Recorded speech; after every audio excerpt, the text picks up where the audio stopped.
Hello everyone, welcome to my channel. I hope आप सब ठीक होंगे। तो जी आज हम एक प्रॉपर तरीके से मैं आपको बताऊंगी कि मैंने किस तरीके से अपना 20 kg जो है 3 मंथ्स में लॉस किया। ठीक है। अच्छा, तो सिजेरियन के बाद जो है मेरा वेट 85 था और 85 से किसी भी तरीके से कम नहीं हो रहा था, ना फीड कराने से ना किसी तरीके से, क्योंकि एक तो खाया भी बहुत जाता है, क्योंकि जैसे कि आपको पता है कि फ़र्स्ट 40 डेज़ जो होते हैं चिल्ला के, उसमें आप किसी भी किस्म की कोई डाइट नहीं कर पाते हैं और ना ही की जाती है, ना ही करनी चाहिए।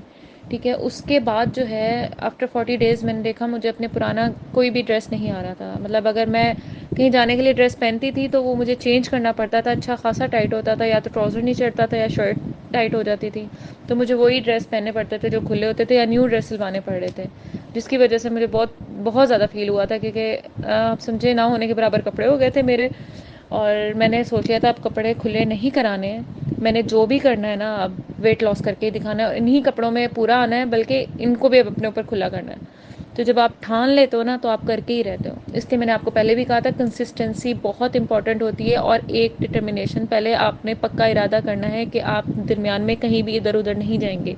आपको ढीठ बनना है वेट लॉस करने के लिए। ठीक है, ढीठ बनने का मतलब है सही किस्म का ढीठ बनना है, कि अगर आप जिस टाइम पे अपनी डाइट कर रहे हैं उस टाइम पे आप कुछ किसी भी तरीके का कुछ नहीं खाएंगे, कि बच्चे के लिए कुछ बना रहे हैं तो भाई चख लेते हैं, नहीं, किसी भी तरीके का कुछ नहीं खाना है, ढीठ बनना पड़ेगा।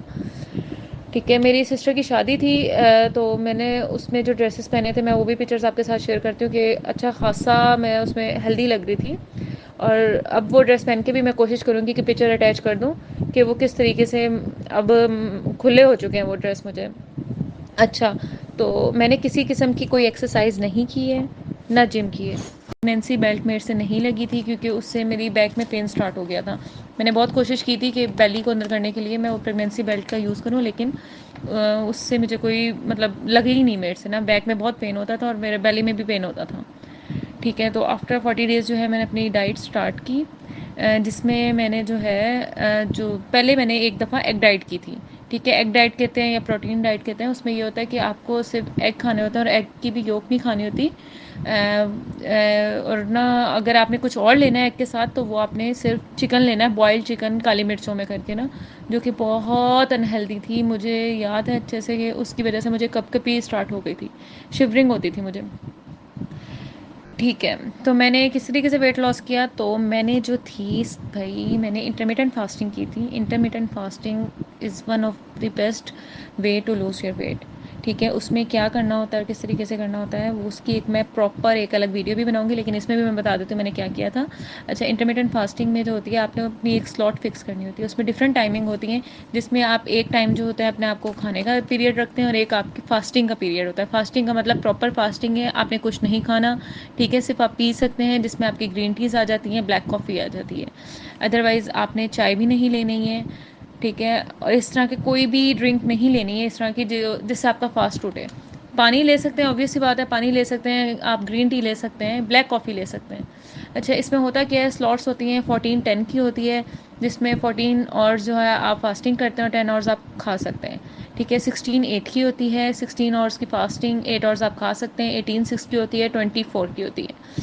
ठीक है। अच्छा, जो मैंने की थी वो 16 और 8 की थी।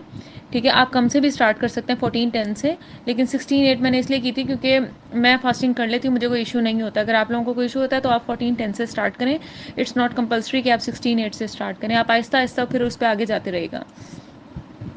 आप अपना टाइम खुद सेट कर सकते हैं। अच्छा, इसमें होता ये है, मैंने काफ़ी सुना है कि आपको एक प्रॉपर अपना टाइम सेट करना होता है, कि अगर आपने 7 बजे फास्टिंग स्टार्ट की है और अगली आपकी स्टार्ट हो रही है, मतलब अगली 11 बजे आपकी ख़त्म होनी है, तो नेक्स्ट डे जो है आपको कंपलसरी 7 बजे स्टार्ट करनी है। मैंने इस तरीके से नहीं किया था, कि कुछ डेज़ थे कि मैं 9 बजे तक भी खा लेती थी, तो अगले दिन की मैं अपनी टाइमिंग बढ़ा देती थी कि मेरी फास्टिंग प्रॉपर 16 आवर्स की हो जाए। ठीक है, उससे कम ना हो। ठीक है, आप ये कर सकते हैं। इसलिए अगर किसी दिन आप लेट खा लो, तो आपने ये नहीं सोचना कि नहीं भाई अब तो मेरी फास्टिंग टूट गई, अब तो मैं चलो भाई 11 बजे तक ही खा लेती हूँ। नहीं, अगर आपने 9 बजे खा लिया, 10 बजे खा लिया, तो अगले दिन की टाइम बढ़ा दें और लेट खा लें, और फिर अगले दिन कोशिश करें कि 7 बजे ही फास्टिंग स्टार्ट कर दें, क्योंकि इसमें ईटिंग पीरियड में भी ये नहीं होता है कि आपने जानवरों की तरह खाना शुरू कर देना और छोड़ना ही नहीं है खाना अपना, कि भाई टाइम खत्म होने वाला है, खाते रहो खाते रहो खाते रहो। नहीं, इस तरीके से नहीं करना है, एक पोर्शन में खाना है। और पोर्शन भी ये नहीं है कि बिल्कुल ही पोर्शन खत्म हो जाए, क्योंकि हमने आगे फास्ट करना है, तो हमें इतनी एनर्जी अपने अंदर रखनी है कि हम वो फास्टिंग वाला पीरियड अच्छे से गुजार सकें। तो आप लोगों को जैसा ठीक लगे अपना टाइम या स्लॉट के 14-10 वाली से स्टार्ट कर लें, 16-8 से भी कर लेंगे तो वो बहुत अच्छी रहेगी।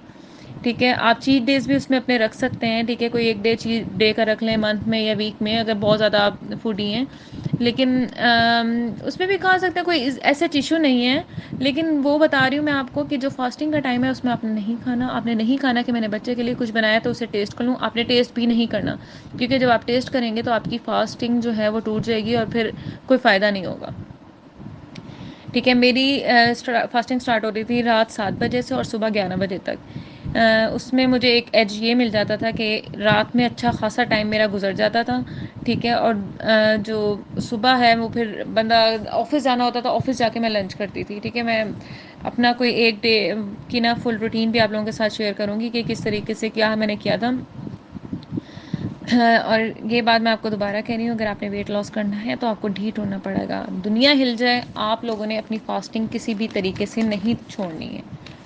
ठीक है, तो इंटरमिटेंट फास्टिंग करके ही मैंने अपना वेट लॉस किया है और बहुत अच्छे से लॉस किया है। ठीक है, अब इंटरमिटेंट फास्टिंग में आप क्या ले सकते हैं, क्या नहीं ले सकते हैं, उसमें सबसे पहले तो है कि आप पानी ले सकते हैं। ठीक है, ग्रीन टी ले सकते हैं, ब्लैक कॉफ़ी ले सकते हैं, विदाउट शुगर लेनी है, शुगर बिल्कुल भी नहीं लेनी है। ठीक है, आपने कोई भी चीज़ नहीं लेनी जब आपका फास्टिंग पीरियड है। आपने टेस्ट करने के लिए भी कुछ नहीं लेना है कि ये टेस्ट कर लो इसमें नमक ज़्यादा है कम है, नहीं लेना तो नहीं लेना, इसका मतलब है नहीं लेना।